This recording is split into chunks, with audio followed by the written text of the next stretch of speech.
selamat sore para masyarakat dan khususnya para warga Wong Pati tentang COVID-19 yang menjadi pandemi di seluruh dunia.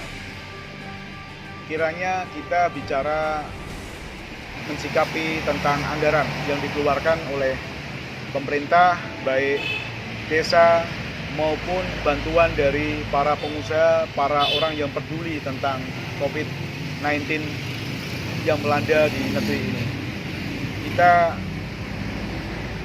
Kita harus menjaga, mengawal sumber dana yang ada dikeluarkan pemerintah supaya tidak sia-sia dan tidak terkorupsi oleh pihak-pihak atau oknum yang memanfaatkan situasi dan kondisi di era wabah pandemi di seluruh kabupaten maupun provinsi di seluruh Nusantara.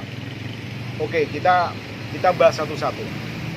Dana tergulir tentunya ada pengawalan secara konstitusi.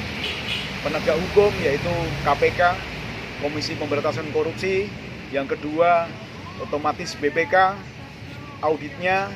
Untuk pengawalan lagi selanjutnya Kejaksaan, dan mungkin selanjutnya pihak kepolisian, dan terpenting lagi masyarakat, LSM, lembaga bantuan hukum, para jurnalis untuk memantau dana yang bergulir untuk penanganan wabah COVID-19 di Indonesia ini.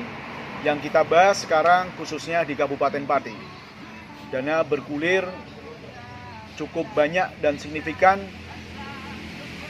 yang memotong anggaran-anggaran untuk penanganan darurat pandemi ini kiranya kurang lebihnya 136 miliar. Info yang saya terima.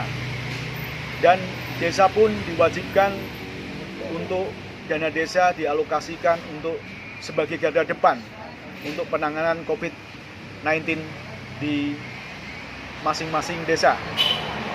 Terlebih dahulu kita harus secara tertib administrasi untuk pembelian dari segala alat kesehatan maupun obat-obatan dengan bukti-bukti yang real sehingga tidak ada masalah di kemudian hari.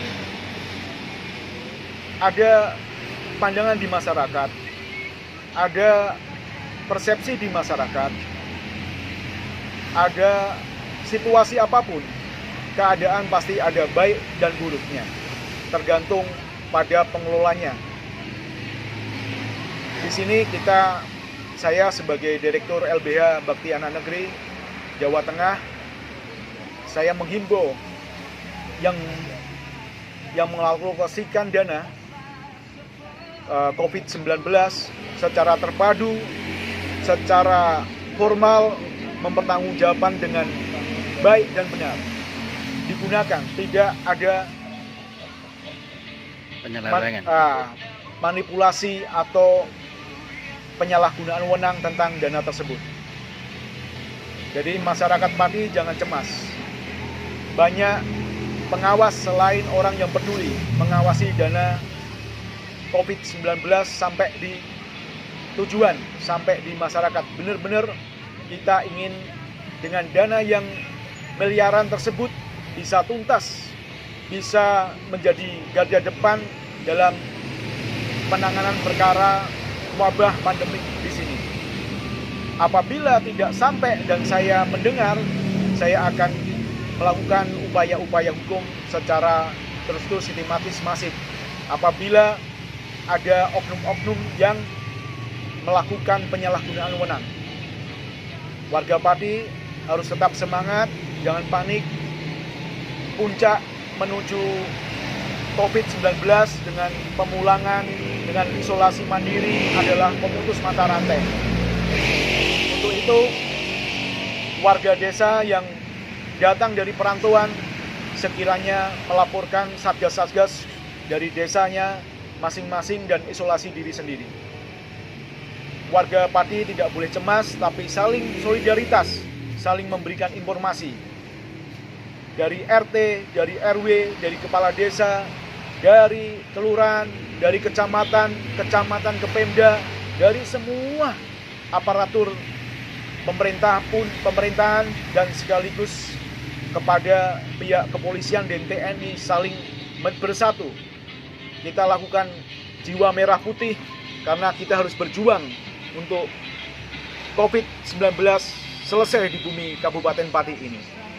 Tidak lupa kita selalu berdoa dan kita selalu berharap segera sebelum masa lebaran ini ataupun sesudah lebaran wabah semacam ini selesai dengan penanganan tuntas. Dan apabila dana ya selesai pada masanya, pemerintah pun satgas-satgas apapun harus melaporkan kepada masyarakat. Dana yang disalurkan adalah melakukan audit secara internal maupun eksternal, di mana kepercayaan disitulah obat kita. Akal sehat kita gunakan untuk menolong sesama. Jadi jangan dilepaskan, jangan dianggap remeh segala sesuatu. Dana mengalir, dana tersalur, dana terserap kepada tempat yang pasti. Terima kasih. Salam Pancasila. LBH Bakti Anak Negeri akan melakukan opini-opini dan melakukan langkah positif untuk menyemangati Satgas pandemik 19 di Kabupaten Pati ini. Salam sehat, semangat, jangan panik, lakukan yang terbaik, optimis. Terima kasih, selamat sore.